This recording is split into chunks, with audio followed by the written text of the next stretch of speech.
Isang mapagpalang araw po sa ating lahat, katiits, mula dyan sa Luzon, Visayas, and Mindanao. Dyan po sa Zamboanga at sa labas po ng bansa sa Mexico. Muchas gracias, amigo. Bago po akong magpatuloy po, ako muna yung magpapasalamat po sa mga katiits po natin na walang sawang pagsubaybay po sa aking YouTube channel. Bagamat ito'y hindi gado pang kalakihan, bago pa lamang po. Ako po humingi po ng inyong support. Please help my YouTube channel to grow. Katiits, mula dyan sa Luzon, Visayas, Mindanao at dyan po sa labas po ng bansa. Katiits. Okay po mga katiits. At marami po nagtatanong po sa aking comment section po kung paano daw ipadala ang mga treasure marker signs and symbols na pwedeng ipadikod o ipa-analisa. Okay, pwede nyo pong ipadala po sa akin. Please use my Facebook page, Alejandro Sanchez. Yung pong naka-sunglasses po o naka-shade, yung pipiliin nyo po kasi marami pong Alejandro Sanchez po ang lumalabas po sa Facebook page. So hindi lang iisang Alejandro Sanchez, marami po na aking kapangalan. So ang gagawin nyo po, piliin nyo po yung Alejandro Sanchez na naka-shade o naka-sunglasses po doon sa Facebook page mga katiits. So ito po, pwede nyo pong ipadala po yung mga treasure signs, symbols, and markers through my Facebook page mga katiits. Well mga katiits, ang gagawin nyo po, siyempre, dapat friend muna tayo. Ang gawin nyo po, i-add friend nyo ako para po makapasok nyo po, para may padala nyo po yung mga treasure markers, treasure sign, o treasure symbols mga katiits for decoding and analyzing mga katiits. So, sa abot kong makakaya na ito'y aking matugunan, yung mga treasure symbols, treasure sign, and treasure markers katiits. So, ito po. At napakaganda pong isang images po ng ito'y image po ng tao na ito po'y nakaukit po sa isang bato. So, ito po'y napakalaki pong treasure marker sa mga katiits. So, ito'y pwede na po natawagin po natin na isang big boulder marker. So, big boulder sign mga katiits. So, yun po ay isa pong napaganda pong treasure sign o treasure symbol o treasure markers na pinadala po ngayon sa atin upang ito'y nagpapatuloy sa pagpadikod kung alin po yung mga pwede pong makita po na mga arrowhead, mga pinpointers po na ito'y para pagtuturo po ng treasure item po. Okay po? Punta na po tayo sa pagdedicode o sa pag-analyze mga katiits. So, isa pong image po ng mukha po ng tao. So, mayroon po siyang mata, mayroon siyang ilong, bibig. Ito po yung kanyang image po ng tao. Ito yung pinadala po ng ating katiits na isang treasure sign o treasure marker. Ito po ay atin ang kinoconsider po na isang big boulder sign o tinatawag na big markers o tinatawag na big boulder o markers mga katiits. Kasi nga, ito po ay isa pong napakalaking bato na hindi kayang igalawin o hindi kayang i-remove ng tao mga katiits. So, ito'y tinatawag na po natin na big boulder markers mga katiits. So, pag mga ganito mga katiits ay ito po ay isang malalaking big boulder markers.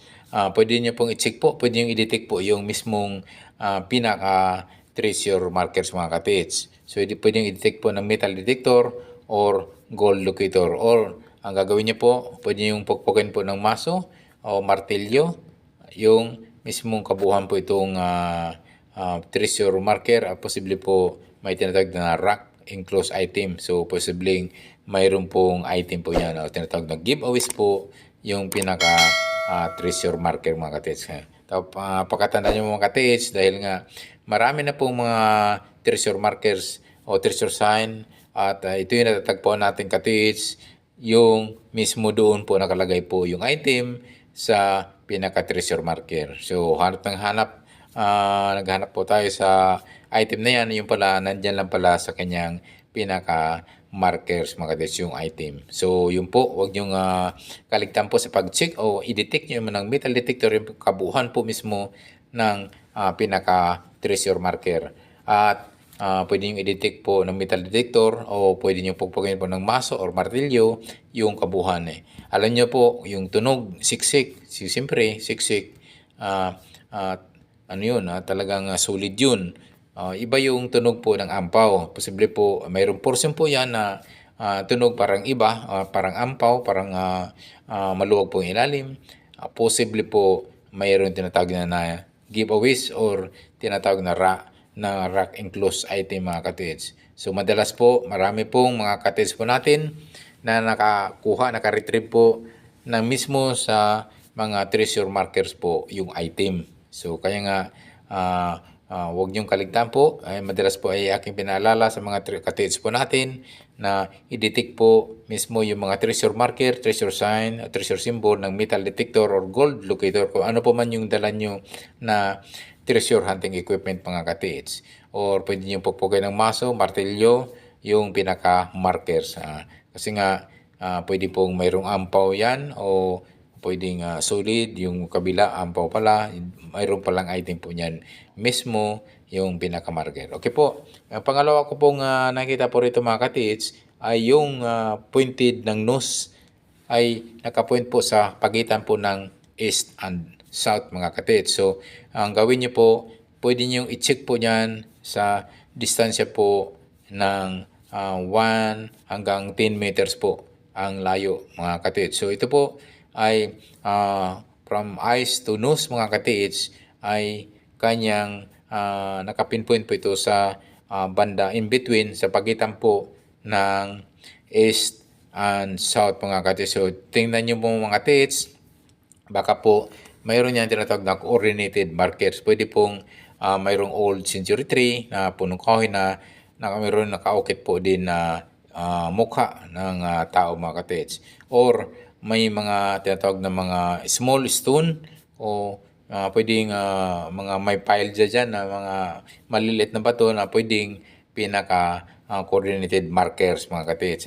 Madalas po kung saan po yung kanyang countersign o kung saan po yung kanyang mga coordinated markers, pwede po yun, doon po yung mismo yung item located mga katids. So yun po, isa po sa ito ay napakaganda pong treasure sign o treasure markers po na pinadala po ng ating katids mula dyan sa Mindanao mga katids. So ito po, yung pangalawa po mga katids ay ito po yung kanyang mayroon pong naka-arrow po o naka-letter B pero ito po yung pointed naman po sa in-between sa bandang west area naman po mga katids. So check nyo din po yung kanyang west area. Pwede nyo pong tingnan po ng 1 hanggang 5 hanggang 10 meters po ang layo mga katids. Baka po mayroon ding tinatawag ng coordinated marker o countersign markers mga katids. So yung apat na sulok mga katids, pero sa tingin ko ito mga katids kasi nga para pong nasa itong pinaka-markers nito ay medyo elevated to mga katids sa tabi po ng bundok. So pero ganoon din pa mga katids, yung apat na sulok pa rin, i-check nyo po mga katids sa same distance po. 1 5 hanggang 10 meters po ang layo. So, wala pong mawala po sa pag-check po. Pwedeng i-detect po yan yung paikot ng metal detector or gold locator mga katids. So, yun po yung inyong gagawin katids. Ang pag-detect po ng o gamit po ng treasure hunting equipment like metal detector, gold locator, or ano pa yung gamit yung dala sa distansya po ng 1, 5 hanggang 10 meters po layo. Dito po sa apat na sulok, apat na kanto.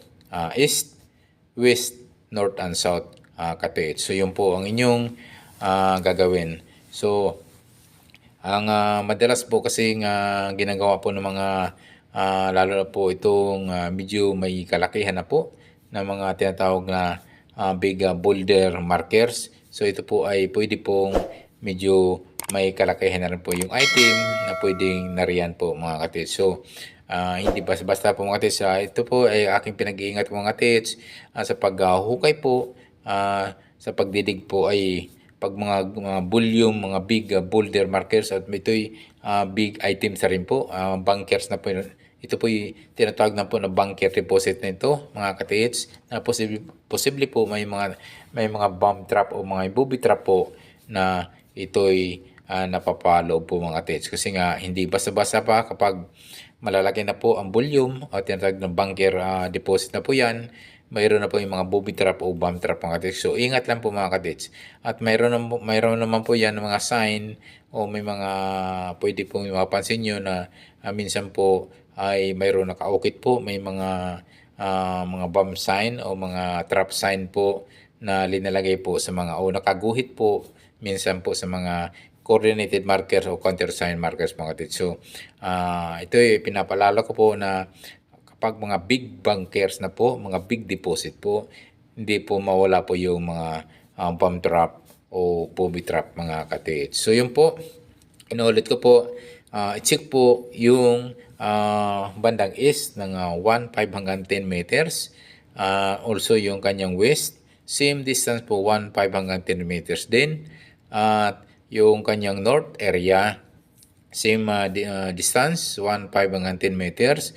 Yung kanyang opposite side mga tis na south, ganun din po ang distansya po 1 hanggang 5 hanggang 10 meters po mga katis. So, pwede nyo i-detect po yan, yung paikot na yan, ng metal detector or gold locator mga katis. So, yun po, sana po nasundan po ng ating katis yung mga ating ginawang pagdidikod, pag-analisa, kung saan po siya mag-umpisa o saan po siya tutungo, kung ano yung mga pointers po na ating tinatalakay po dito. So, mga katits, sabi ko nga, ang pagtitreasure po ay hindi basta-basta yan. So, saan ba po nanggaling po yung wealth, yung mga kayamanan na yan, siyempre po ay galing kay Lord. So, ganun po ay isa po talaga na pwede tayong manalangin at pwede natin hingin na pwede tayong bigyan po ng kayamanan na yan na ito'y pag-umayari naman talaga po yan ng ating Panginoon. Kasi nga, ito ang pag-aari na yan ay sa ating Panginoong Hesus. So, sana po ay tayong pagpalayan po ng pong may kapal. Yung ating mga katits po dyan mula sa Luzon, Visayas, and Mindanao at dyan po sa labas po ng bansa. Sana po ay pagkalooban po tayo ng ating hinahanap ng mga treasure item mga katits. So yun po. At siyempre, hinihiling po natin na tayo ingatan po habang po tayo nagtitreasure hunting mga katits. So yun po, mula dyan sa ating katits po natin sa Luzon, Visayas, and Mindanao. Ingat po, happy treasure. Sana po ay tayo ay makahits na, tayong lahat. Para happy siyempre mga katits. So, muli mga katits ay akin mo nang pinalala na yung mga treasure market, treasure sign, treasure symbols. Pwede nyo po ipadala sa aking Facebook page, Alejandro Sanchez. Piliin nyo po yung nakasid o nakasanglasis po ako doon dahil marami pong akong kapangalan na Alejandro Sanchez Post na lumalabas po sa Facebook page mga katits. Okay po, yung mga bago pa lang sa aking YouTube channel, please, don't forget to subscribe and also don't forget to hit the notification bell button para updated po kayo sa aking mga YouTube pang ipapalabas. Okay po, muli ay ako'y nagpapasalamat po talaga sa mga followers, sa mga subscribers, sa mga viewers, siyempre dahil ito'y sa walang sawang panonood, sa suporta po sa aking YouTube channel, lalo na ito medyo hindi pa kalakihan. Thank you so much. Maraming salamat po. God bless. God bless us always, katits.